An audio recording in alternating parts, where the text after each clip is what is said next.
Carmela, 27 anyos, ay laging nangangarap ng isang masayang pamilya. Ngunit tila hindi pa niya natatagpuan ang tunay na pag-ibig. Ayaw nang maghintay, nagpasya siyang sumabak sa dating market, kung saan ang mga blind dates ay isinasaayos ng maayos. Ngunit sa kasamaang palad, hindi pa rin natatagpuan ni Carmela ang kanyang Mr. Right. Sa isang blind date, habang magsisimula ng makipag-usap ang isang lalaki kay Carmela, tumunog ang kanyang telepono, na pumutol sa katahimikan. Dali-dali siyang lumabas para sagutin ito. Ang lalaki, habang naghihintay, ay nakita ang isang maliit na teddy bear sa mesa, na may nakaimprentang employee ID number ni Carmela. Pagbalik ni Carmela, narinig niya ang magkasintahan sa katabing mesa na nagpapakilala sa kanilang sarili, nagtatrabaho siya sa bangko, at ako naman ay naglilingkod sa gobyerno. Napabuntong hininga si Carmela, naiinggit sa kanilang swerte.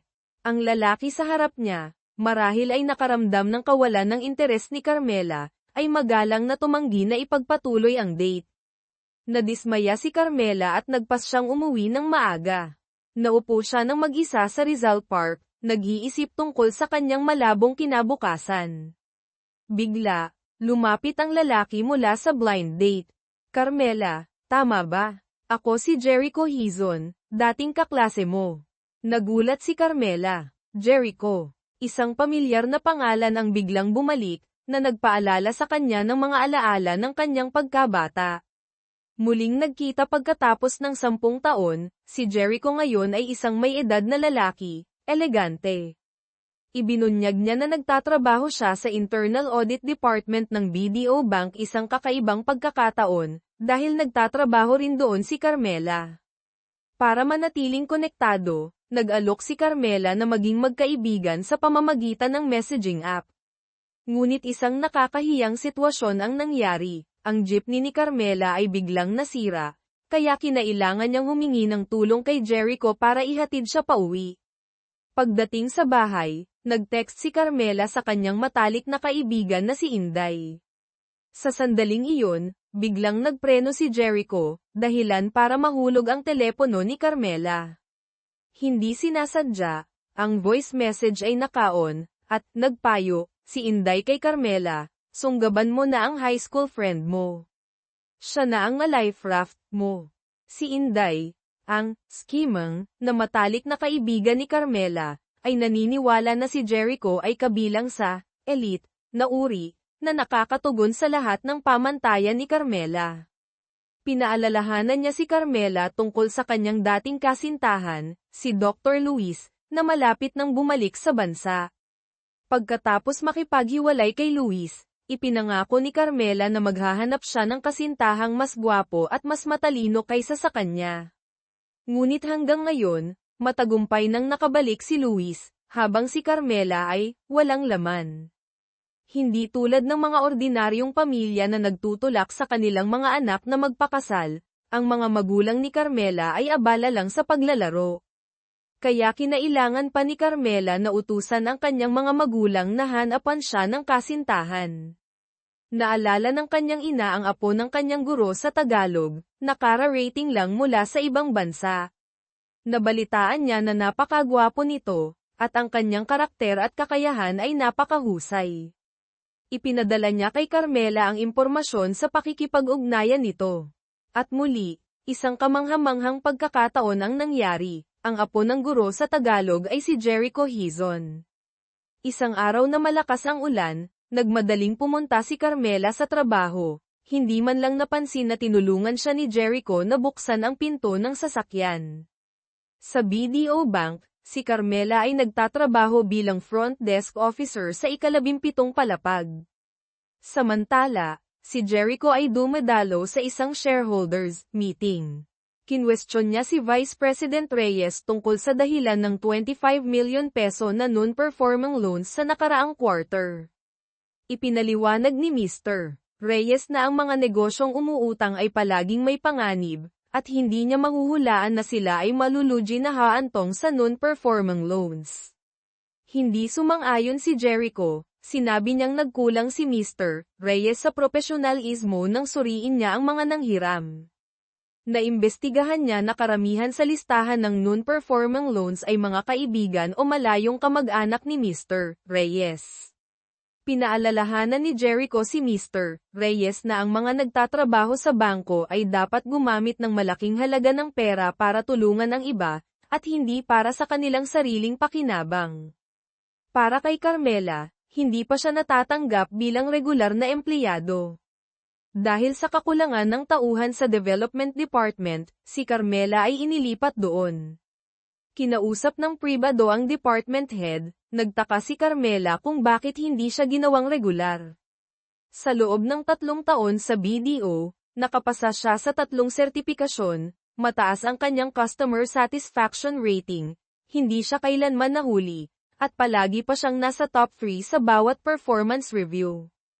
Pinaalalahanan ng department head si Carmela na sa industriya ng pagbabangko, ang mga mapagkukunan at koneksyon ay mas mahalaga kaysa sa pagsusumikap. Kinabukasan, pumunta si Carmela sa development department. Dito, nakilala niya si Aling Aiseng, ang may kapangyarihan sa departamento. Sinabi ni Carmela na pupunta siya para mag-resign. Binalewala siya ni Aling Aiseng, at binigyan pa siya ng maraming trabaho. Pagkatapos makumpleto ang trabaho, hiniling ni Carmela kay Aling Aiseng na aprobahan ang kanyang resignation letter. Sinabi ni Aling Aiseng na ang mga contractual employee ay hindi kailangang magsumite ng resignation letter. Tiningnan niya si Carmela na para bang sinisisi niya ang buong BDO Bank.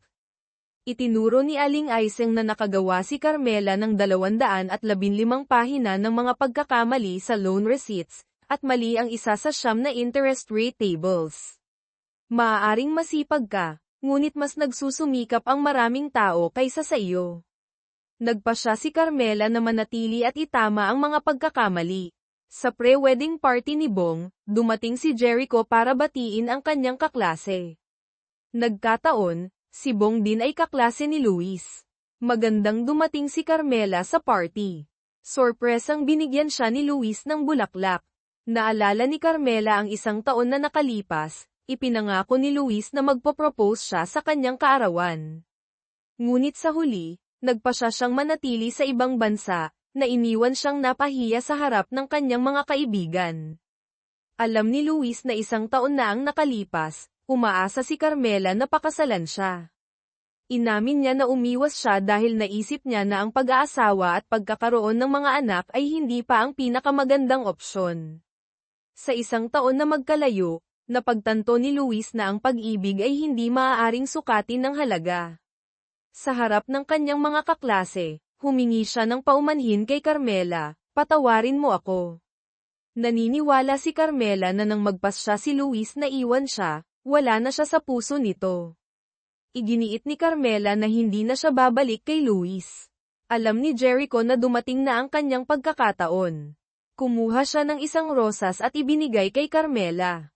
Tinanggap ni Carmela ang alok ni Jericho at nagustuhan niya ang bulaklak na ibinigay niya. Umalis si Luis nang may panghihinayang. Nagpasalamat si Carmela kay Jericho sa pagtulong sa kanya. Sa sandaling iyon, bumagsak ang maraming petals ng rosas. Marahil ay naghanda si Luis upang sorpresahin si Carmela. Sa sasakyan, napansin ni Jericho na ang nakaraang relasyon ay nakaapekto ng husto kay Carmela. Sinabi niya na hindi niya matanggap na umalis si Luis nang walang kahit isang salita. Nagde-date siya para makahanap agad ng 1 taong mas mahusay kaysa kay Luis. Ngunit sa nakalipas na ilang araw, bigla niyang napagtanto na ang gusto niya ay isang matatag at masayang kasal. Pagkarinig nito ni Jericho, bigla niyang ipinarada ang sasakyan. Humarap siya kay Carmela nang may sinserong tingin, "Carmela, gusto mo bang pakasalan ako?" Lumalabas na lihim na gusto ni Jericho si Carmela mula nang una silang magkita sa campus. Dahil sa kanya, pumunta siya sa isang group blind date. Kinabukasan, nakita ni Carmela si Jericho sa elevator. Sa isang awkward na sitwasyon, biglang nawalan ng kuryente ang elevator. Kalmadong hinarap ito ni Jericho at tinawagan ang security guard. Habang naghihintay, Inalok ni Jericho si Carmela na magtanghalian, tumanggi siya dahil hindi pa siya nakakapagdesisyon tungkol sa kanyang panukala. Sa meeting room, sinabi ni Aling Aiseng na tumakas si Mang Cardo na may dalang pera. Tinulungan siya ni Carmela na i-discount ang commercial invoice kaya kailangan niyang makipagtulungan sa investigasyon. Iginiit ni Carmela na tumulong lang siya at hindi nakipagsabuatan kay Mang Cardo. Naniniwala si Aling Aiseng na ang kumpanya ay hindi lugar para pag-usapan ang mga usaping romantiko. Alam ni Carmela na gusto ni Aling Aiseng na managot siya sa pag-alis sa Development Department, iginiit niya na patutunayan niya ang kanyang pagiging inosente. Nag-overtime si Carmela hanggang sa huli, at malakas ang ulan. Tumakbo siyang mag-isa sa ulan, nakita ang poster ng bangko. Naalala ni Carmela ang mga nangyari. Nasaktan siya at hindi tumigil ang kanyang mga luha. Biglang lumitaw si Jericho sa pinakamalungkot at pinakamawalang kaya ni Carmela, at umupo para panoorin ang ulan. Gustong pakasalan ni Carmela si Jericho, ngunit masyadong malakas ang ulan kaya hindi niya narinig ang sinabi niya. Akala ni Carmela na alam ni Jericho ang tungkol sa gulo niya. Nahihiya si Carmela dahil kaklase niya siya, ngunit perpekto si Jericho, habang siya ay ganap na bigo. Sinabi ni Carmela na nagsusumikap siya, ngunit hindi siya naging regular, at pinalipat pa siya sa Development Department, at ang mas nakakatawa pa, hindi na siya makapanatili sa Development Department. Naniniwala si Jericho na hindi sapat ang sigasig, ang mahalaga ay malutas ang problema. Naalala ni Carmela na hindi siya basta-bastang sumusuko. Kinabukasan, binuksan ng bangko ang isang investigasyon kay Carmela. Si Jericho ay nasa legal department kaya naroroon siya sa investigating panel. Inilimbag ni Carmela ang kanyang pag-uusap kay Mang Cardo para patunayan na siya ay responsable lamang sa pagsusumite ng mga dokumento. Ang pangungulekta at pagpuno ng impormasyon ay ginawa ni Mang Cardo. Bukod pa rito, inilagay ni Carmela ang kanyang payslip at lahat ng bank card sa kanyang pangalan, iginiit niya na hindi siya nakatanggap ng anumang performance payment. Nagtanong pa si Jericho, hindi ba alam ni Carmela na ang dalawang negosyo ay walang resibo? Sumagot si Carmela na alam niya, ngunit ayon sa patakaran ng bangko, sa kaso ng isang emergency business, maaaring bayaran ng kumpanya ang mga resibo sa loob ng isang buwan. Bagamat hindi siya nagdeklara ng buwis, siya ang account manager kaya kailangan niyang magbigay ng commitment na mag-issue ng tax invoice na nilagdaan ng pinuno, naniniwala siya na ang tax seal ay nasa storage room. Sa huli, ibinalik ng investigating panel kay Carmela ang kanyang pagiging inosente. Si Aling Aiseng ay malamig sa labas, ngunit sa kanyang puso, kinilala niya ang kakayahan ni Carmela. Kinabukasan, inatasan si Carmela na bisitahin si Mang Tony sa ospital, isang mahalagang partner ng Development Department. Nagkamali siya ng kwarto, nagkataong nakita niya si Jericho. Nasa ospital ang kanyang ina. Akala ng ina niya na dumalaw ang girlfriend ng kanyang anak kaya masaya siya. Sinabi ng ina ni Jericho na ang kanyang anak ay isang introvert, mayroon siyang maraming nasa puso niya, ngunit hindi niya masabi kahit isang salita. Ngunit kung magsasalita si Jericho, ito ay isang seryosong pangako habang buhay. Bigla siyang nagkasakit, sinabi ng doktor na hindi maganda ang kondisyon ng ina ni Jericho, kahit na makatanggap siya ng pinakamahusay na paggamot, wala na siyang maraming oras. Naunawaan na ni Carmela kung bakit nagmamadali si Jericho na magpakasal. Naghihintay kay Jericho sa lobby ng ospital, niyaya ni Carmela na kumain. Sa halip na isang marangyang restaurant, pumunta sila sa sikat na food street sa Binondo. Pagkatapos, dinala siya ni Carmela sa stadium ng University of the Philippines. Gusto niyang alalahanin ang walang pag-aalala na pakiramdam ng buhay estudyante. Nagtaka si Carmela kung bakit siya pinili ni Jericho, dahil sa kanyang mga kwalipikasyon, marami siyang pagpipilian. Sinabi ni Jericho na nakakaramdam siya ng seguridad kapag kasama niya si Carmela, at sa isang hindi inaasahang saloobin kapag pumapasok sa kasal, iniisip ni Jericho na ang bawat araw pagkatapos nito ay maaaring magkaroon ng mga sorpresa. Naniniwala rin si Carmela na kung sapat na mababa ang panimulang punto, sapat na mataas ang kaligayahan. Nakakaramdam siya ng kaunting pagkawala para sa kanya dahil hindi matatag ang kanyang trabaho. Para kay Jericho, ang karera ay bahagi lamang ng buhay. Ang kasal ay hindi dapat magkaroon lamang ng kahulugan na ito, kung pagkatapos ng isang nakakapagod na araw, may naghihintay sa kanya sa bahay upang sama-samang manood ng pelikula at talakayin ang trabaho. Ito ang benepisyo ng kasal. Nagpasya si Carmela na babalik siya para kunin ang kanyang marriage certificate para pakasalan si Jericho. Pagdating sa bahay, tiningnan ni Jericho ang isang litrato kasama ang kanyang ama. Naaalala pa rin niya ang pinakamadilim na araw ng kanyang buhay nang ipaalam ng kanyang ina na pumanaw na ang kanyang ama. Ngunit sinasabi ng lahat na tumanggap ng suhol ang kanyang ama, at nagkasala kaya siya ay umalis. Sa kanyang pinakamalaking kawalan ng pag-asa, hinayla siya pabalik ni Carmela, naisip ni Carmela na nag-iisip si Jericho, pinayuhan niya siyang umasa sa hinaharap, dahil kung titingnan mo ang nakaraan, mawawala lamang ito. Binigyan ni Carmela si Jericho ng payong para malampasan niya ang pinakamahirap na oras. Iginiit niya na pagkatapos tumigil ang ulan, magiging asol ang langit. Ang init ni Carmela ay nagbigay ng kulay sa kalangitan na dating itim sa harap ng mga mata ni Jericho.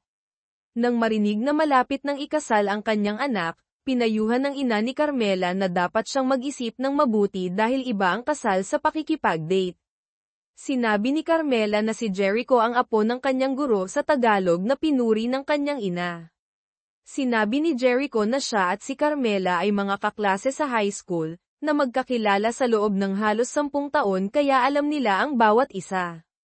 Para matiyak ang kanyang mga magulang, isiniwalat ni Carmela na lihim niyang gusto si Jericho noong high school, ngunit siya ay masyadong mahusay kaya hindi niya nang ahas na ipahayag ang kanyang sarili, kaya nang makita niyang muli si Jericho, itinuring niya na dapat siyang pakasalan siya.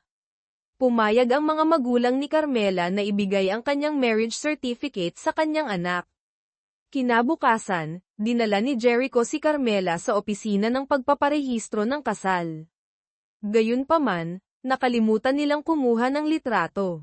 Hinayla ni Carmela si Jericho sa malapit na photo studio, ngunit hindi pa rin sila nakaabot sa oras para sa pagpaparehistro ng kasal. Sa pag-iisip na matagumpay na nakapagparehistro ng kasal ang dalawang anak, hiniling ng mga magulang ni Carmela sa kanilang manugang na lalaki na baguhin ang kanyang paraan ng pagtawag sa kanila. Hinawakan ni Jericho ang kamay ni Carmela, ipinangako niya sa kanyang mga magulang na aalagaan niya siya ng mabuti. Masayang binigyan ng mga magulang ni Carmela ang kanilang dalawang anak ng lucky money.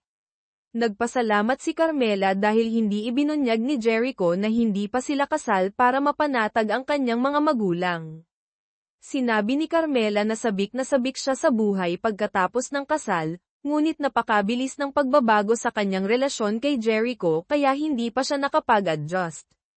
Naiintindihan ang ibig sabihin ni Carmela, hiniling ni Jericho na gugulin niya ang oras kasama ang kanyang mga magulang, habang umuwi siya ng maaga. Hihintayin niyang makapag-adjust si Carmela bago pag-usapan ang pangmatagalan. Sa BDO Bank, pinapili ni Aling Aiseng si Carmela ng damit para sa isang dinner party kasama ang mga kasosyo. Nakasalubong si Carmela sa elevator, nag-text si Jericho na sinisisi siya dahil tinanggihan niyang makipagkita sa kanya para kumain at dumalo sa dinner party. Narinig si Aling Aiseng na humihiling kay Chairman Santos na maging maingat. Sinabi ni Jericho na magkakaroon ng sariling pagpapasya ang audit department, at kung ang development department ay gumawa ng anumang ilegal na pag-uugali, walang makapagliligtas sa kanila. Nadama ni Aling Aiseng na binabalaan siya ni Jericho. Nakita si Carmela na nakatayo mag-isa, lumapit si Jericho para ipasuot sa kanya ang kanyang jacket. Sinabi niya kay Carmela na kung ayaw niyang pumunta, kakausapin niya si Aling Aiseng. Sinabi ni Carmela na dati niyang ginagamit ang kanyang sigasig sa lahat para malutas ang mga problema, ngunit ngayon gusto na niyang pumasok sa labanan. Nagpanggap si Jericho na may ginagawa para sunduin si Carmela. Masyado siyang lasing kaya hindi niya alam kung saan niya inilagay ang kanyang susi. Tinawagan ni Jericho ang kanyang mga biyenan, ngunit umuwi na sila sa probinsya. Hiniling ng ina ni Carmela kay Jericho na ihatid ang kanyang asawa pauwi.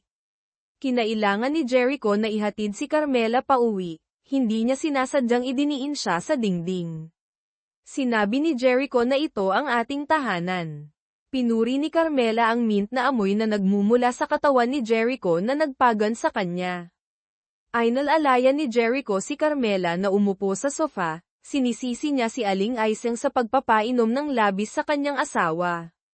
Hindi inaasahan ni Carmela na hilahin ang kurbata ni Jericho, na tinitingnan ang kanyang mukha.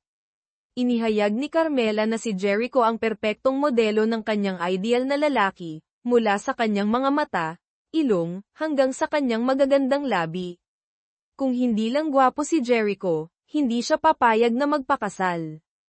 Tinitingnan si Carmela na mahimbing na natutulog sa kanyang bahay, nagtaka si Jericho kung totoo ba ang magandang katotohanan ito. Sa madaling araw, nagising si Carmela na hindi alam kung nasaan siya. Bumaba siya at nakita ang liham ni Jericho, sinabi niya na ito ang kanyang tahanan, at ating tahanan din. Nagkita sa cafeteria ng kumpanya, nakikipag-usap lang si Jericho kay Carmela gamit ang kanyang mga mata.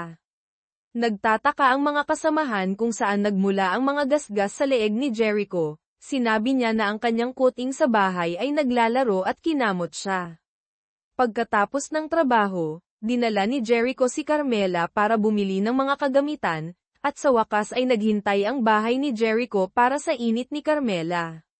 Pagkapasok sa trabaho kinabukasan, hiniling ni Carmela kay Jericho na bigyan siya ng karagdagang oras para dahan-daang ibunyag ang kanilang kasal sa kanyang mga kasamahan. Sa bangko, kinakabahan ang development department na panoorin kung sino sa mga Aling Aiseng o Manager Ben ang itatalaga bilang direktor. Nang marinig na pagsasamahin ang development department sa pangalawang department, dumating si Director Nestor ng pangalawang department para suyuin ang mga empleyado ng development department. Sino ang nakakaalam na inimbitahan ng direktor ng bangko si Jericho para maging manager ng development department? Ang mga empleyado sa departamento ay hindi kumbinsido dahil si Jericho ay mayroon lamang karanasan sa pag-iimbestiga at pagmamanman. Nag-text si Carmela kay Jericho para magkita. Sa tamang panahon kinailangan niyang makipagkita sa audit department kaya humingi siya ng appointment para pag-usapan ito sa bahay.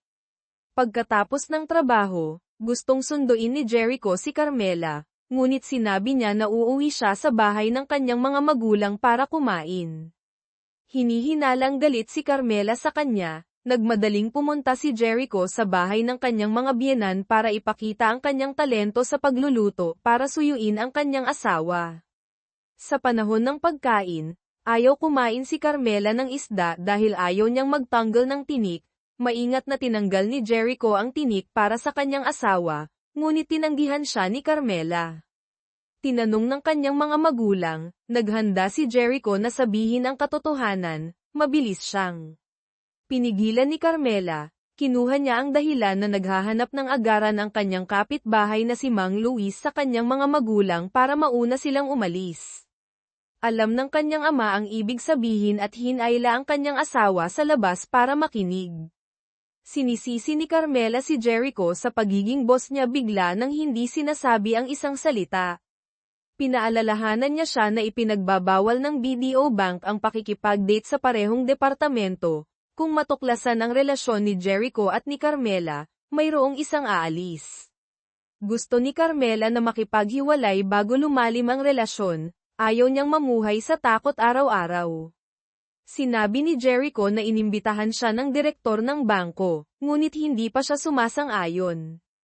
Tinanong niya si Carmela dahil sa isang kwentong walang conclusion, pinili niyang makipaghiwalay sa kanya.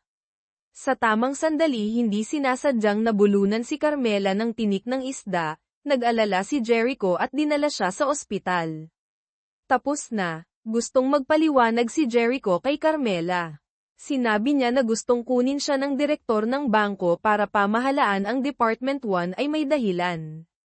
Sinabi niya na orihinal niyang gustong pagsamahin ang Development Department sa pangalawang department para pamahalaan ni Direktor Nestor. Ngunit ang Development Department ay parang ahas na walang ulo. Nag-uunahan si Aling Aiseng at Ben. Hiniling niya kay Jericho na pumunta doon sa loob ng 1 taon para tumira sa sitwasyon. Gayunpaman, pinilit ng itaas na ang Development Department ay dapat umabot ng 50% na pagganap bago mapanatili. Sinabi ni Carmela na iyon ay isang pangarap. Ibinunyag ni Jericho na kailangan niyang magsugal para sa 2 dahilan. Una, para bayaran ang direktor ng bangko na tumulong sa kanya para mag-aral sa ibang bansa, at pangalawa, ang kanyang ina ay may metastasis sa 2 iba pang lugar kaya kailangan ng maraming pera para bumili ng gamot mula sa ibang bansa. Ngunit nag-atubili si Jericho dahil gustong makipag-ayos kay Carmela. Alam niyang ang paglipat niya sa Department 1 ay magdudulot ng ilang problema sa kanya. Humingi ng karagdagang oras si Carmela para kalmado siyang mag-isip. Pagdating sa bahay, tiningnan ni Jericho ang larawan ni Carmela online. Alam niyang nag-aalala siya, nagpasya siyang tumawag para tumanggi sa direktor. Nakita ni Carmela sa labas ang pagpili ni Jericho. Kinabukasan, sinabi ni Carmela na 27 taong gulang na siya kaya napakahirap maghanap ng bagong trabaho, at ayaw niyang talikuran ni Jericho ang kanyang pagkakataon na pumunta sa Development Department dahil sa kanya.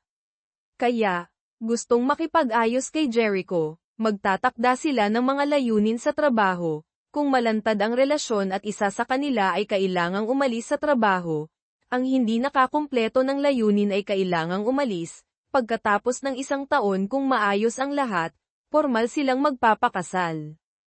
Hiniling ni Carmela na maging regular employee siya sa Department 1. Nangako si Jericho na dodoblehin niya ang pagganap ng Development Department sa loob ng 1 taon. Pagdating sa bangko, formal na tinanggap ni Jericho ang Development Department.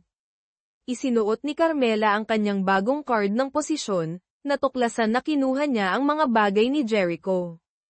Tiningnan ang mga empleyado na nagpapakita ng kawalan ng kooperasyon, nagsimulang muling makipag-usap si Jericho sa lahat para paliitin ang distansya. Inimbitahan ni Jericho ang buong department na kumain, ngunit tumanggi si Ben ng diretso. Sa tanghalian, kumakain si Carmela kasama si Inday nang dumating si Jericho. Tinitingnan sa paligid na walang kasamahan, sinenyasan siya para lihim na palitan ang kanyang pangalan kay Carmela.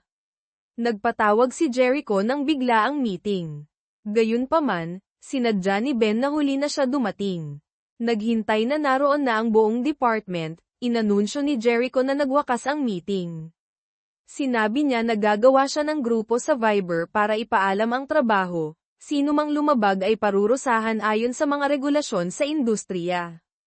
Sa panahon ng pagkain, sinabi ni Carmela na ang kanyang puso ay halos tumalon sa labas sa meeting ngayong araw. Iniisip ni Jericho na maraming problema na dapat lutesin ang Development Department. Tinitingnan si Carmela na sumasakit ang paa dahil ang kanyang mga bagong sapatos ay medyo masikip, tahimik na pinalawak ni Jericho ang sapatos para sa kanya. Tinulungan niya siyang kumuha ng mga bagay sa taas. Lumingon si Carmela at hindi sinasadyang hinawakan ang labi ni Jericho na ikinahiya nilang dalawa. Sa bangko, isang lalaki na nagngangalang Enteng ang biglang sumugod sa Development Department.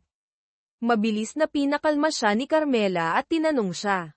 Sinabi ni Enteng na inirekomenda sa kanya ng matchmaking company na tinatawag na Cupid's Arrow ang isang dating loan package mula sa BDO Bank. At pagkatapos na tumakas ang babae na naitugma sa kanya ni Cupid's Arrow na may pera, hiniling ng BDO Bank na ibalik niya ang pera. Hiniling ni Enteng kay Carmela na mag-log out kaagad ng kanyang account. Tinanong ni Carmela ang kanyang password para ilihis ang kanyang atensyon. Sinamantala ni Jericho ang pagkakataon na agawin ang kutsilyo sa kanyang kamay. Natakot si Enteng at pinulot ang kutsilyo para umatake. Mabilis na hinaranggan ni Jericho si Carmela. Sa ospital, sumilip si Carmela para bisitahin si Jericho, hindi niya pinapansin ang panganib na nag-aalala tungkol sa sugat sa kanyang kamay.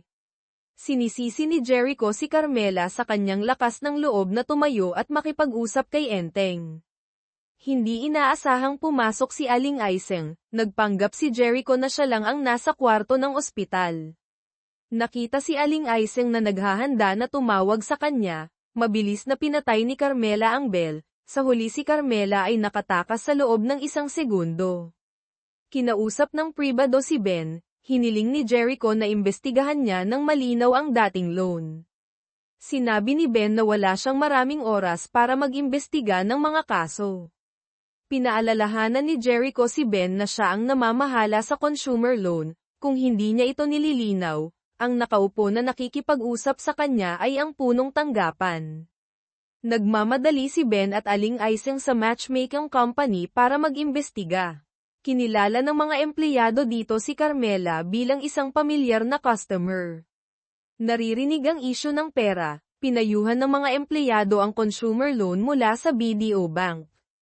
Ibinunyag nila na ang kanilang boss ay may magandang relasyon kay General Manager Reyes sa BDO, hanggat hindi nagbabago ang posisyon ni General Manager Reyes, walang problema sa loan ng mga customer. Pagdating sa bahay, pumunta si Carmela para tulungan si Jericho na magpalit ng damit, ipinagmamalaki niya na pumunta siya sa matchmaking company para mag-imbestiga, dahil sa kanyang katalinuhan, hindi niya ipinahayag ang kanyang pakikipag-date kay Jericho. Pinuri niya si Carmela at nangako na magbabayad siya ngayong gabi.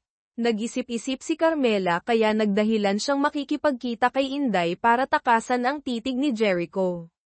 Nakita si Carmela na huli na bumalik, lumabas si Jericho sa kanto para sunduin siya para mamasyal. Nagtaka si Carmela kung may iba ngayon, haharangyan ni Jericho ang kutsilyo para sa kanya, sumagot siya na may pagkakaiba sa pagkakakilanlan sa ibang tao. Siya ang kanyang superior, kay Carmela siya ang magiging asawa niya.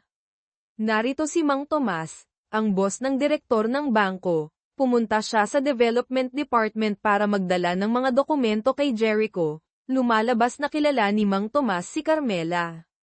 Sa rooftop, pinunasan ni Carmela ang sugat ni Jericho, sinabi niya na si Mang Tomas ay dating kasintahan ni Inday, gayunpaman ayaw niyang ibunyag ang relasyon kay Jericho sa harap ni Mang Tomas.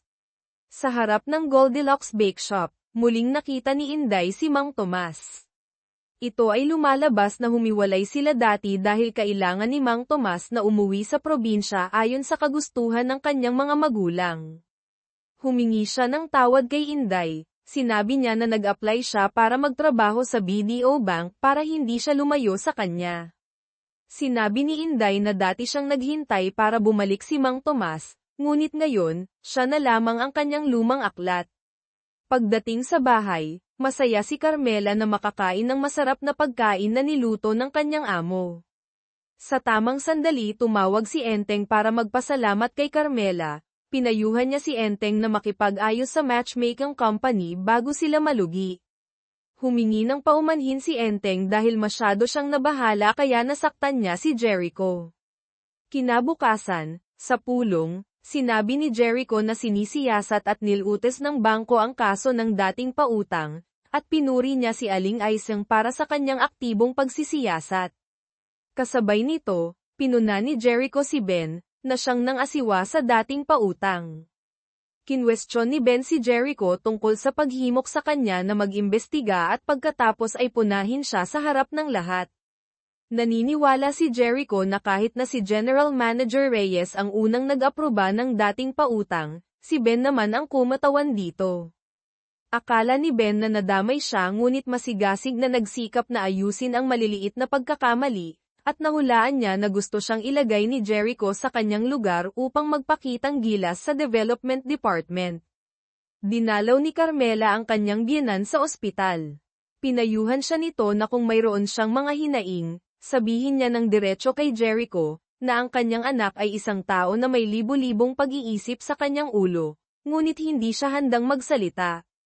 Tiniyak ni Carmela sa kanyang biyenan dahil siya at si Jericho ay lubhang magkasundo. Nagtataka siya kung bakit hindi nagsuot si Carmela ng singsing sa kasal, at hiniling niya kay Jericho na kunin ang kahon ng regalo sa tabi ng cabinet, na naglalaman ng isang pares ng singsing sa kasal na ibinigay niya sa dalawang anak. Nakipagkita ng pribado si Carmela, tinanong siya ni Jericho kung galit siya sa kanya tungkol sa Ben. Akala ni Carmela na hindi dapat parusahan ni Jericho si Ben nang walang dahilan, at inakala ng lahat na sinasadya niyang palabasin ang kanyang galit. Naniniwala si Jericho na siya ay isang pinuno, at hindi niya maaaring pangasiwaan ang lahat batay sa damdamin ng kanyang mga empleyado. Nadama ni Carmela na hindi niya lubos na nauunawaan si Jericho. Nagalit si Carmela sa kanyang asawa at umuwi sa bahay ng kanyang ina. Tumingin na lang si Jericho sa kanya ng tahimik mula sa malayo. Wala siyang karanasan sa pakikipag-date kaya kinailangan niyang humingi ng tulong kay Inday. Nagtataka siya kung bakit nagmamalasakit si Carmela sa sitwasyon ni Ben. Iginiit ni Inday na hindi nag-aalala si Carmela tungkol kay Ben, galit siya sa paraan ng paglutas ni Jericho sa problema. Aakalain ni Carmela na matigas ang ulo ni Jericho, at hindi niya binibigyang pansin ang damdamin ng iba. Iniisip ni Inday na hindi handa si Jericho na ibahagi ang kanyang mga saloobin kay Carmela, na isang ipinagbabawal sa isang matalik na relasyon. Kinabukasan, pumunta si Jericho para hanapin si Carmela. Ibinigay niya ang tank ng isda kay Jericho at hiniling sa kanya na umuwi sa bahay upang mag-usap. Alam ni Jericho na galit si Carmela tungkol sa paraan ng paghawak niya sa problema. Nilinaw niya na hindi nagpa siya si Ben na magpahiram ng dating pautang, ngunit dapat siyang managot para sa kanyang kapabayaan, at higit pa rito, ang pagdala ng customer ng kutsilyo ay nagkaroon ng malaking epekto sa development department, at hinanap siya ng direktor ng bangko na humihiling sa kanya na tanggalin si Ben. Naniniwala si Jericho na kahit na hindi nakikinig si Ben, siya ay may kakayahan, at sa halip na bumaba sa ranggo, gusto niyang magbigay ng maliit na parusa ngunit isang malaking babala upang magbigay ng sagot sa mga departamento. Sinisi ni Carmela si Jericho dahil sa pag-iingat ng kanyang mga saloobin sa kanyang puso. Kung handa siyang magbahagi, ang mga empleyado ay hindi magiging hindi nasisiyahan. Upang mapawi ang galit ng kanyang kasintahan, nangako si Jericho na susubukan niyang baguhin, kapalit ng kanyang pag-asa na huwag basta-basta talikuran ang relasyon sa kanya. Tinitingnan ng isda ng kanyang biyenan, pinangalanan ito ni Jericho na Nemo, at tinanggap din niya ang responsibilidad na palitan ang tubig at hugasan ang bote para kay Nemo. Kinabukasan, nagpakita si Ben ng isang hindi nakikipagtulungan na saloobin sa pulong. Inatasan ni Jericho na pamahalaan niya ang utang ng San Miguel Group. Nagpasalamat si Ben kay Jericho sa pagbibigay sa kanya ng isang malaking customer, ngunit humingi siya ng paumanhin para tumanggi dahil hindi niya kaya. Dumalo sina Inday at Carmela sa reunion. Humingi muli ng paumanhin si Luis dahil binabalewala niya ang damdamin ni Carmela isang taon na ang nakalipas, at inakala niya na ang 3 taon ng pag-ibig kay Carmela ay tunay na umiiral, kung hindi para kay Jericho. Ang mga kondisyon ay maganda, marahil ay babalik siya sa kanya. Naniniwala si Carmela na ang kanyang desisyon ay hindi nauugnay kay Luis. Nang Gum-Abi, gustong kunin ni Jericho ang kanyang asawa, natakot si Carmela na malalaman ni Luis kaya hiniling niya kay Jericho na huwag pumunta. Kumuha si Luis ng kotse upang ihatid sina Carmela at Inday pauwi. Nakita si Luis na ayaw umalis, hiniram ni Inday ang alak para sumuka sa kanya. Binago ang kwento gamit ang higit pang mga partikular na pangalan at lugar sa Pilipinas smiley face. Pumunta si Jericho sa bahay ni Inday upang kunin si Carmela at nakatagpo si Luis. Sa parehong pagkakataon, nakatayo si Mang Tomas sa ilalim ng bahay ni Inday kaya hindi nang ahas si Jericho na pumasok upang kunin ang kanyang asawa. Nang sumapit ang umaga, nabasa ni Carmela ang text ni Jericho, at nagmadali siyang bumaba ngunit hindi niya siya nakita. Sinabi niya sa kanyang sarili, paano siya hinihintay ni Jericho buong gabi. Sino ang nakakaalam na biglang lumitaw si Jericho, hinihintay niya si Carmela sa dulo ng kalsada para ihatid ang kanyang asawa pauwi.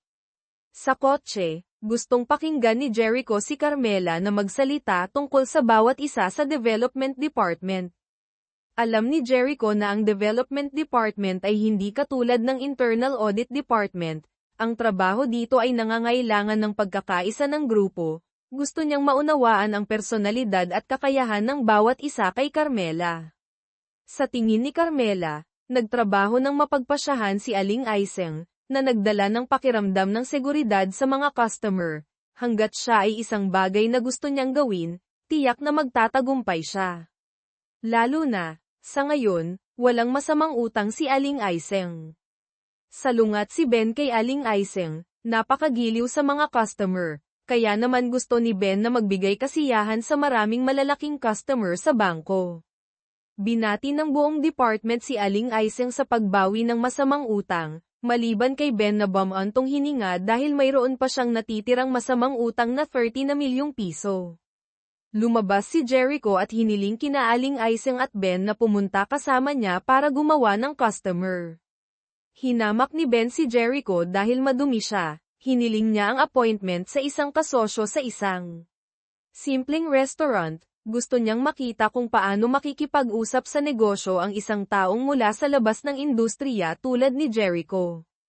Medyo nagulat si Ben dahil nakakuha si Jericho ng appointment kay General Manager Reyes, na bihirang makisalamuha. Pinuri ni General Manager Reyes si Jericho sa pagpili ng restaurant. Gusto niya ang isang simple at maaliwalas na lugar tulad ng tapat na pagtatrabaho ni Jericho, hindi mapagpanggap. Sila Aling Aiseng at Ben ay naghalinhinan sa pag-alay ng alak, na nagpila. Nakita si Carmela na ginagaya ito. Dali-daling ipakilala ni Jericho si Carmela bilang isang sales assistant na pumunta upang magmaneho. Naunawaan ni General Manager Reyes ang intensyon at kumuha ng tsaa sa halip na alak. Alam ang General Manager Reyes na namamahala sa pagtatayo ng isang pinagsamang asosasyon ng maliliit na negosyo. Sinabi ni Jericho na responsable si Ben para sa 2 gusali na angkop para sa mga opisina. At maaaring payagan ang General Manager Reyes na gamitin ang mga ito ng libre, kapalit ng na General Manager Reyes ang maaaring italaga ang BDO na mga siwa sa mga utang ng maliliit na negosyo sa pinagsamang asosasyon. Sinabi ni General Manager Reyes na ang pay na ito ay masyadong malaki kaya maraming bangko ang nakipag-ugnayan sa kanya. Iniisip ni Jericho na tinitingnan ng malalaking kumpanya ang macro. Ngunit ang kailangan ng maliliit na negosyo ay isang lubos na praktikal na serbisyo, at ang BDO ay maaaring hindi kasing laki ng ibang mga bangko, ngunit ang pagpapatupad naman nito ay may kalamangan. Tumulong kaagad si Aling Aiseng at Ben upang kumbinsihin ang General Manager Reyes. Hindi kumbinsido sa malawak na pananaw ng mga kabataan, hiniling ni General Manager Reyes kay Jericho na pumunta sa kanyang kumpanya upang talakayin ang mga detalye.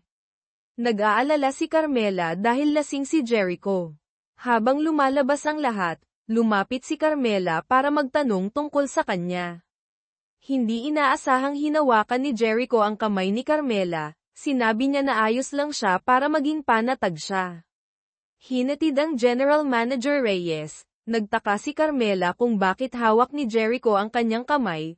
Humingi siya ng paumanhin dahil lasing siya, ngunit nakita ni Carmela na napakaayos ni Jericho. Hiningi ni Jericho sa kanyang asawa na ihatid siya pauwi, ngunit kailangan pa ring mag-alala si Carmela tungkol sa 2 tao sa kotse. Nagtataka si Ben kung bakit tutulungan siya ni Jericho. At naniniwala si Carmela na gustong gawing kaibigan ni Jericho si Ben. Gayunpaman, pinanatili ni Ben ang kanyang pananaw na hindi makasundo kay Jericho. Naniniwala si Aling Aiseng na nagsasalita lang si Ben, pinakitaan siya ni Jericho ng kaunting asukal at hindi niya alam ang silangan, kanluran, timog, at hilaga, at binibigyang diin niya ang kanyang dila. Tapos na ang paghahatid ng magkakaibang mag-asawa. Bumalik si Carmela upang sunduin si Jericho, at inihanda pa niya siya ng isang baso ng pulot tubig na pampaginhawa ng lasing. Nag-aalala si Carmela na malalasing si Jericho, mawalan ng malay, at magnanakaw ng pera ng iba, at maging ang kanyang kagandahan ay mawawala. Hiniling ni Jericho sa kanyang asawa na maging panatag dahil may tao sa bahay kaya hindi siya maaaring masyadong lasing sa labas. Pinuri ni Carmela si Jericho para sa paghawak sa isyu sa isang tao. Para gantimpalaan si Jericho, dinala niya siya sa Manila Bay para kumain ng halo-halo. Iniisip ni Jericho na mayroon pa siyang maraming pagkukulang. Nagpapasalamat siya kay Carmela sa pagpapaalala sa kanya sa buhay. Nakita si Jericho na hindi kumakain ng halo-halo. Iginiit ni Carmela na kainin ang kanyang halo-halo para sa kanya. Hindi niya sinasadyang nahulog sa bisig ni Jericho. Gustong tikman ni Jericho ang halo-halo ni Carmela. Tinawanan niya siya dahil sa pagiging bata. Kumalat ang halo-halo sa bibig ni Jericho. Hindi inaasahang binuhat ni Jericho si Carmela. Kumuha siya ng isang paumanhin dahil hindi niya gustong damaykit si Carmela sa tubig dagat. Kinabukasan, nakatanggap si Carmela ng isang palumpon ng pulang rosas. Nahulaan niya na lihim itong ibinigay sa kanya ni Jericho kaya masaya siya. Para magpasalamat, ibinigay niya sa kanya ang super cute na pekeng ice cream. Pagdating sa bahay, tinrato ni Jericho si Carmela ng isang barbecue, inihaw, sa rooftop. Nagmamalasakit na sinuot niya ang kanyang apron para sa kanyang asawa na nakadama ng biglaang pagkabigla si Carmela. Sa panahon ng pagkain, tinanong ni Jericho si Carmela kung natanggap na niya ang rosas. Nakita si Carmela na tumango at hindi na niya sinabi, ngunit sa kanyang puso puno siya ng kalungkutan. Naaalala ni Jericho na niyakap niya ang isang palumpon ng rosas upang magtapat kay Carmela sa kanyang kaarawan, ngunit nagkamali si Jericho. Nagdala si Luis ng iba't ibang rosas upang ibigay kay Carmela. Pinili niya ang asul na rosas at pumayag na maging kasintahan ni Luis. Sinisisi ni Jericho ang kanyang sarili dahil sa pagkahuli na ang pulang palumpon ay hindi nakarating sa yakap ni Carmela. Alam niya na ang bulaklak ay hindi nagmula kay Jericho. Itinapon kaagad ni Carmela sa basurahan. Tinawag ni Jericho si Ben sa meeting room. Ito ay lumalabas na inimbitahan niya si General Manager Santos para tulungan si Ben na lutasin ang huling masamang utang. Nakumbinsi rin ni Ben si General Manager Santos na sa halip na subasta ang collateral na nagiging sanhi ng depreciation nito, hanapin si BDO Bank ang isang mas mahusay na paraan upang malutas ang problema. Nagtataka si Ben kung bakit tutulungan siya ni Jericho. Sinabi ni Jericho na ginagawa niya ito para sa pagganap ng buong departamento. Sa anumang kaso, nagpasalamat si Ben kay Jericho sa pagtulong. Pagkatapos ng trabaho, pinuntahan ni Jericho ang kanyang asawa sa Nuat Thai Spa. Nakita si Mang Tomas at Luis na magkasama. Kumuha si Carmela ng dahilan para magdala ng mga dokumento kay Jericho para ilihis si Mang Tomas. Hinayla niya si Inday para umalis ngunit tinawag siya ni Luis pabalik. Sinabi ni Luis na hindi niya makontak si Carmela kaya hiniling niya kay Mang Tomas na ihatid siya dito. Gusto niyang hingin kay Carmela na bigyan siya ng pagkakataon na itama ang mga bagay. Hindi siya naniniwala na makakalimutan ni Carmela ang 7 taon nila na magkasama. Iginiit ni Carmela na hindi niya makakalimutan dahil iyon ang kanyang kabataan. Ngunit wala na talaga siyang damdamin kay Luis. Tinitingnan ang mga mata ni Carmela, iniisip ni Luis na gusto na niya ang iba. Gayunpaman, ayaw pa ring sumuko ni Luis kay Carmela. Sa kotse, nagselos si Jericho, sinabi niya kay Carmela na itapon niya ang palumpon ng bulaklak na ibinigay ni Luis sa opisina. Nakita si Jericho na patuloy na tinatawagan ng kanyang karibal ang kanyang asawa. Sinabi niya sa kanya na kunin niya ang telepono. Pinindot ni Carmela ang sagot nang biglang huminto si Jericho. Nagpasya siyang harangin ang bibig ni Carmela gamit ang isang halik na hindi niya maaaring tanggihan. Sinabi ni Carmela kay Jericho na huwag pansinin ang mga salita ni Luis. Sa bangko, pinuri si Ben dahil sa paglutas ng masamang utang. Nakipagkita kay Jericho, hindi inaasahan ni Ben na tawagin siyang boss ng 2 beses. Hiniling ni Jericho kay Ben na mag-ulat ng trabaho. Tumawa si Aling Aiseng dahil sa wakas ay may nakuhang yumuko kay Ben. Nag-usap sina Carmela at Luis para magpaliwanag. Nagpapasalamat siya sa kanya sa pagiging kasama niya sa nakalipas na 3 taon, dahil sa magagandang alaala. Gustong makipaghiwalay ni Carmela kay Luis sa masayang paraan. dahil hindi niya kayang bigyan si Luis ng pagkakataong magsimula. Galit si Luis sa kanyang sarili dahil sinira niya ang kinabukasan kasama si Carmela. Kung hindi niya iniwan si Carmela sa oras na iyon, tiyak na may magandang resulta sa kanya. Iniisip ni Carmela na walang mananatili magpakailanman sa parehong lugar para maghintay sa isang tao, at buong tapang niyang inamin na mahal niya si Jericho. Dahil hindi sinusuportahan ng bangko ang pakikipagrelasyon sa parehong departamento, tinatago nila ito sa lahat. Gayunpaman gusto ni Carmela na malaman ni Luis sa lalong madaling panahon. Pumunta si Jericho sa ospital para bisitahin ang kanyang ina at nakatagpo si Carmela. Sinabi niya na maayos na niyang naasikaso si Luis. Dinala ni Jericho ang kanyang asawa para bisitahin ang kanyang ina. Nang gumabi, niyaya ni Carmela si Jericho na kumain ng pansit, espesyal siyang umorder ng 3 uri na gusto niya.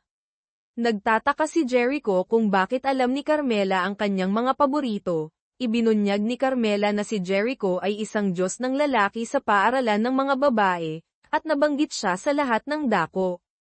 Naaalala ni Jericho na dating nakatayo si Carmela at hinihintay ang isang tao sa labas ng silid-aralan, ngunit nang dumaan siya, yumuko siya at tumakbo. Hinala ni Jericho na hinihintay siya ni Carmela. Inamin ni Carmela na hinihintay niya si Jericho, ngunit para ihatid ang liham ng pag-ibig para tulungan ang kanyang katabi. Nakita si Jericho na biglang hindi masaya, tinanong ni Carmela kung bakit. Nagtataka si Jericho kung ang relasyon nila ay basta pagiging angkop lamang gaya ng noong una silang magsimula. Iniisip ni Carmela na siya at si Jericho ay masayang nagsasama. Dumadaan sa isang pamilyar na kalsada, naaalala ni Carmela na dating maraming babaeng naghihintay dito ng ilang oras para lamang makita si Jericho. Nagtataka si Carmela sa kanilang reaksyon kapag nalaman nila na papakasalan niya si Jericho. Iginiit niya na si Jericho ay sa kanya na, kaya hindi nila siya makukuha. Gustong sumilip ni Jericho para bisitahin ang paaralan kasama si Carmela, sa rooftop.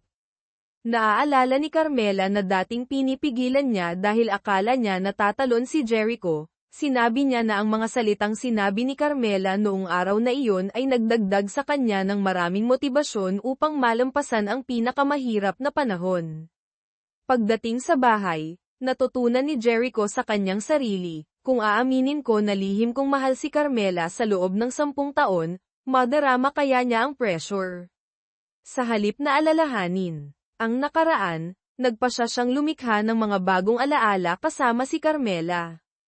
Kinabukasan, nakita ni Jericho si Carmela na naglalaba at tumakbo siya para tumulong. Iniisip na medyo mabilis ang pag-unlad ng kanilang relasyon kaya natatakot na magkaroon ng mga salungatan kapag nagsama na. Iminungkahi ni Carmela na lumikha ng 3 patakaran.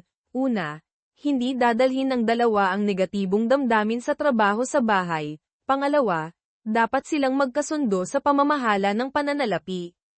Agad na inilipat ni Jericho ang lahat ng kanyang ipon sa kanyang asawa para pamahalaan. Sinabi niya na mayroon pa siyang isang bahagi na inilagay sa pamumuhunan, at malapit na niyang pagsamasamahin ang lahat at ipadala ang kanyang salary ATM card kay Carmela. Bawat buwan kailangan lamang niyang bigyan siya ng mga gastos para sa damit, transportasyon, at paminsan-minsang pangingisda kasama ang direktor ng bangko. Nagtataka si Carmela kung hindi kailangan ni Jericho ng mga bayarin sa libangan. Ibinunyag niya na gusto lamang niyang pumunta kay Carmela sa isang lugar, kaya gusto niyang magkampang kasama si Carmela sa Tagaytay. Si Jericho o si Carmela man ay unang beses na pumunta sa campground, nagsasaya sila, tumutugtog ng ukulele, nagtatayo ng tolda, at nagpapakita ng kanilang talento sa paggawa ng kapeng barako, at pagkatapos ay sama-sama silang nasiyahan dito. Nagtataka si Carmela na halos kaedad niya si Jericho, ngunit alam niyang gawin ang lahat. Iniisip ni Jericho na ang kanyang karanasan sa buhay ay medyo mayaman, mula noong bata pa siya ay nagsimula siyang mamuhay ng mag-isa.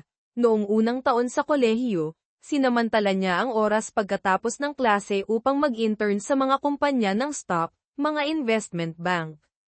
Pagkatapos, nagpunta siya sa ibang bansa para mag-aral sa graduate school. Nagulat si Carmela dahil hindi naglalaan si Jericho ng oras para sa iba pang mga libangan, at tinanong niya kung dating nakipagrelasyon siya.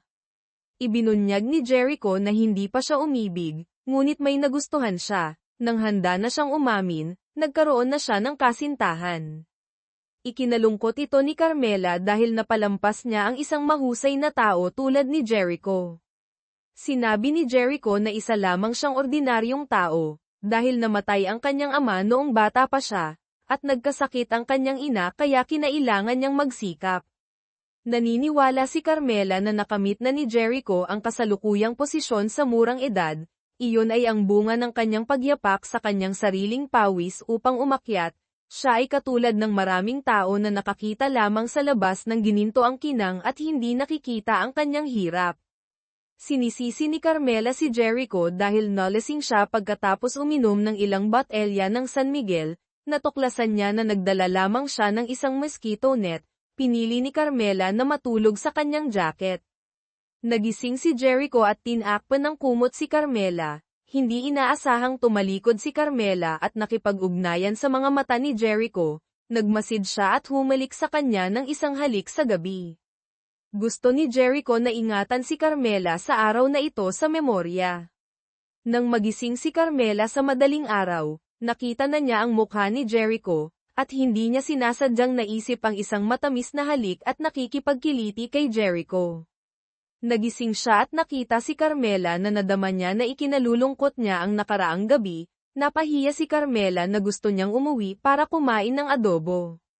Pagkatapos nito ay dumating ang isang serye ng mga araw ng matamis na panloloko sa opisina, sa ilalim ng pagkakakilanlan ng boss at empleyado lihim pa rin nilang inilaan sa isa't isa ang maliliit na bagay, sa bahay bumalik sila sa pagiging isang mag-asawang magkasundo at masaya.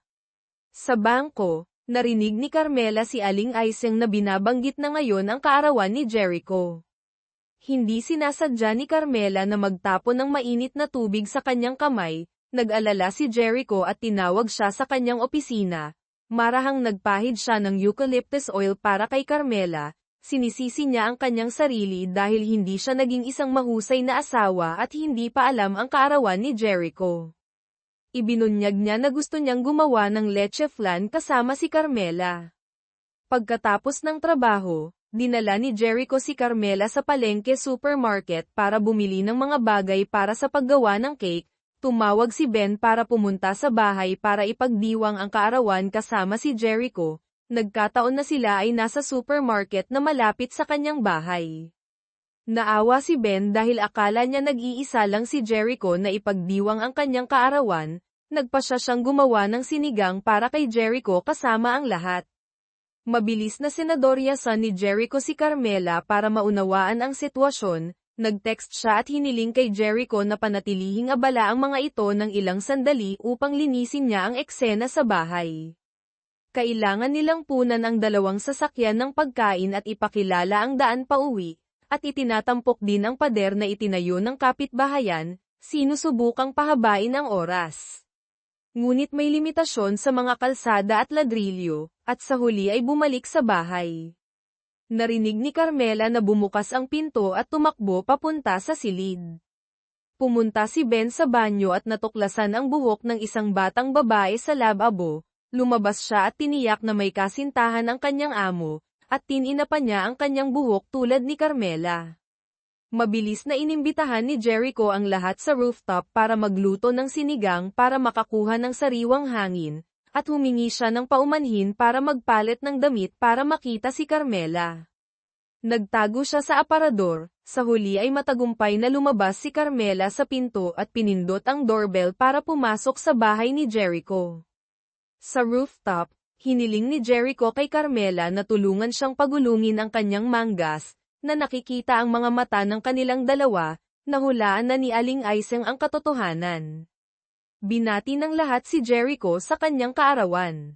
Naghihintay sa boss na lumabas, pinaalalahanan ni ito'y si Carmela na sikaping magtrabaho ng mas mahirap dahil humiling na si Jericho ng karagdagang tauhan para sa departamento. Bumalik si Jericho ngunit nakalimutang magdala ng sungka, tumalon para ilabas ang kanyang galit. Hiniling niya kay Jojo na bumaba sa silid sa tapat ng hagdan upang tumulong na maghanap.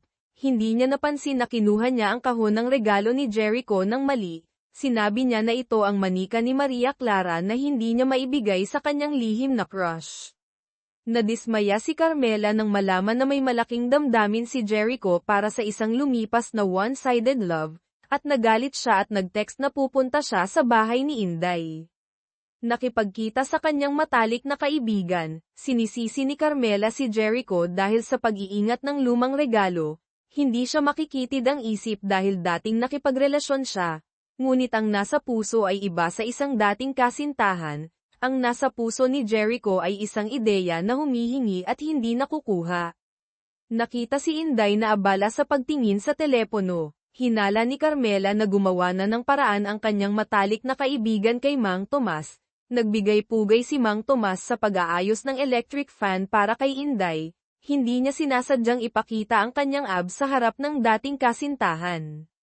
Nakita si Mang Tomas na nag-iwan ng isang identification card. Dinala ni Inday sa boarding house para bayaran siya. Iniisip niya na medyo malayo ang boarding house na ito sa bangko.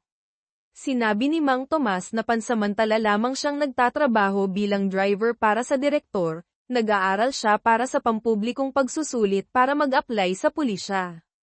Alam ni Inday na may bahay at matatag na trabaho si Mang Tomas sa probinsya. Gayunpaman bumalik siya dito sa hirap para gumawa muli mula sa simula para lamang mapalapit kay Inday. Nakita niya ang katapatan ni Mang Tomas kaya gustong makipagbalikan sa mga araw.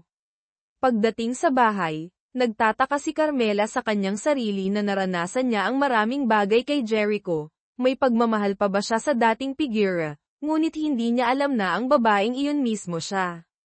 Kinabukasan, ipinahayag ni Jericho na si Ligaya Santos ay lilipat mula sa front desk department patungo sa development department.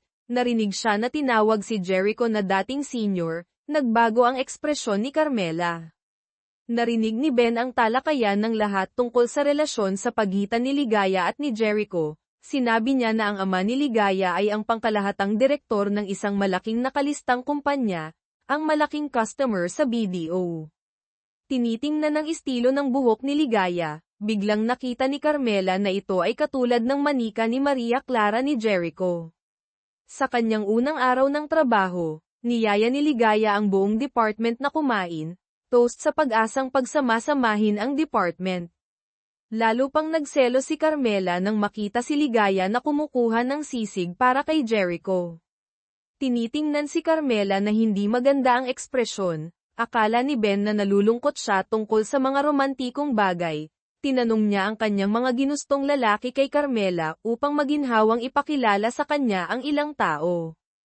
Ibinunyag ni Carmela na gusto niya ang isang bata na marunong tumugtog ng sining, hindi mahalaga sa kanya ang hitsura hanggat alam niya ang layo sa iba. Naalala ni Ben ang nakababatang kapatid na nakatugon sa kondisyon ni Carmela. Nang marinig niya ang kanyang pagpayag na pumunta sa isang blind date, halos sumuka si Jericho ng kanyang pagkain. Lumabas si Carmela para maghanap kay Jericho at bigla siyang idiniin sa dingding, hindi niya siya pinayagang makatakas sa kanyang yakap. Kinwestiyon ni Jericho kay Carmela kung pupunta siya sa blind date, sinabi niya na gusto niyang panatilihin ang mukha ni Ben kaya sumang-ayon siya muna at pagkatapos ay tumanggi. Sinabi ni Jericho kay Carmela na kanselahin kaagad ang kanyang appointment kay Ben pagkatapos ng pagkain. Nang makalabas sa party, hinabol ni Jericho si Carmela hanggang sa istasyon ng LRT. Sinabi ni Carmela na siya ay dumadanas at kailangan niya ng space. Hinanap ni Jericho si Carmela hanggang sa istasyon ng LRT. Nagtanong si Carmela tungkol sa uri ng babae na nagustuhan niya noon. Sinabi ni Jericho na gusto niya ang mga ikinakabit ang kanilang buhok sa isang nakapusod, at mayroon ding isang napakalakas na tawa. Nagtaka siya kung nagagalit si Carmela sa kanya tungkol dito. Itinatwa niya at kinuha ang dahilan na dumating siya sa kanyang regla kaya medyo hindi siya matatag sa emosyonal. Pagdating sa bahay, nagluto si Jericho ng ginataang mais para mapakalma si Carmela kapag dumating ang kanyang regla. Nabasa niya ang status ni Carmela, Isinulat niya na kailangan niya bang sumusubok na maging isang perpektong modelo para sa kanya o hindi. Dinala ni Ben si Carmela sa isang blind date. Balak niyang umalis pero nakita niya si Jericho at ligaya na nakikipagkita sa mga kliyente. Selos si Carmela kaya nagpaiwan siya sa blind date para inisin si Jericho. Lumabas si Jericho para umorder ng lumpia at nakita niya si Carmela at Ben. Nang makita siya, sinadya ni Carmela na purihin ang kadate niya ayon sa sinabi ni Ben. Inutusan ni Jericho si Ben na bumalik at tapusin ang plano at isumite sa kanya mamayang hapon. Sinabi ni Jericho kay Carmela na tawagan siya kung may problema. Hinintay ni Carmela hanggang gabi pero hindi siya inaya ni Jericho sa isang date. Tinanong ni Jericho kung bakit pumayag si Carmela sa blind date. Nag-aalala ka sa kapatid mo, kaya malaya rin akong makipag-date, galit na sabi ni Carmela. Agad na ipinaliwanag ni Jericho na kilala ni Ligaya ang mga kliyente kaya isinama niya ito. Sakto namang tumunog ang telepono ni Jericho dahil tumatawag si Ligaya. Sinabi niya kay Carmela na kumain na muna at pagkatapos ng trabaho ay uuwi siya. Pagkatapos ihatid ni Jericho ang mga kliyente, bumalik siya para sunduin ang asawa niya, pero umuwi na si Carmela. Nagmamadali siyang umuwi at nakahinga ng maluwag nang makita niyang mahimbing na siyang natutulog. Naisip ni Jericho, alam kaya ni Carmela kung ilang beses ko siyang sinulyapan bago ko nagawa ang manikang Maria Clara. Kinabukasan, nakita ni Jericho na tinatawagan si Carmela ng kaibigan ni Ben, sinagot niya ang telepono. Humihingi ito ng paumanhin dahil hindi nakasipot, para makabawi, gusto niyang yayain si Carmela na kumain ng kakanin sa weekend. Sinabi ni Jericho na naliligo si Carmela kaya hindi niya masagot ang telepono. Nakita niya si Carmela na abala sa pag-aaral para sa civil service exam, lumapit si Jericho at tinulungan siya. Naalala ni Carmela ang payo ni Inday na dapat siyang maging aktibo sa panliligaw kay Jericho. Bigla niya itong hinalikan sa pisngi. Nakita ni Jericho na gumawa na siya ng unang hakbang, kaya gumawa siya ng 79 pang hakbang. Inamin ni Carmela na hindi dysmenorrhea ang dahilan ng pagiging irritable niya. Ipinaliwanag ni Jericho na magkaklase lang sila ni Ligaya at hindi sila